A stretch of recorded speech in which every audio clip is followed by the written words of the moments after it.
ويروهن شكفتا جنا الجندي اڤهي از چمويره ريكو شكفتا جنا اما شكفتا جنا الجندي اڤهي كافن دو جن الفيري هابين بس نوكانينن اواج ريكوه هوينا نخوشه زوستان خوشه و بهارا ویره گلک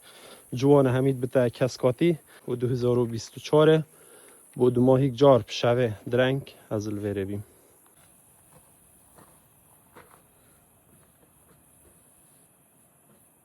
از تیوانو که ساکنه این وی شفراوین که تیوت بینم چند جوانا زمانه بر خلق گلش اجنات ترسا بس نو که قوی کس جه اجنانا ترسا او جه مروفله اجن نامین نلویره ویدمی مروفل واندرانه بین شبال هنده اجن زحف بین او جه زلکت که آته تو چه تروکود بجتا مجویره هره بجا بهارا وقت آستمه ویره گلک جوانه اونو که جه همی سترینه و گیاه هشک بی ساکنت بجن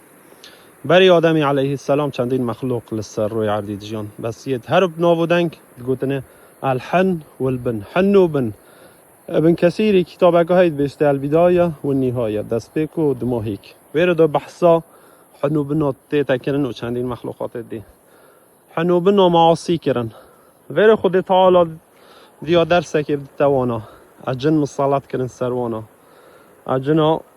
حنو بن عبادة كرن همي كشتن اف عرده همي بس بو اجنا ما بشتي هنگه وك حنو بنا اجنا جي معاصي كرن الویر خود تعالی ویا درس کی بده تا اجنا کو اجن خلتن ملائکتش عصمانه هاد نخوره دیف اجنا کتن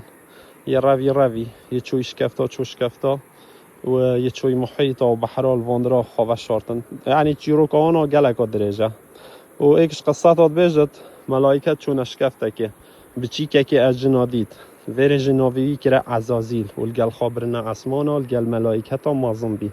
بجن عزازیل چون که این العردین العصمانا چه بوس نبین ایلا چویه سجده بخود تعالی و پشتی آدمی علیه السلام وقتا و قصت آب نبودنگ خود تعالی گوت همی ملائکتا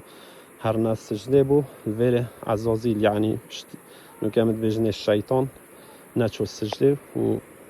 همی قصت آوی و تزانن و ایکش قصت دید بیجد او عزازیل هنه ایکش باشد اجنابی یعنی هر گوت اجنا معاصیا نکن طاعت خود تعالی بکن و قصت دویه بس همی بجن یا ایکی راستر اشیا دویه پشتی ملائکت هات نه عردی عزازیل گل خبر نه اسمانا چونکی مؤمن بی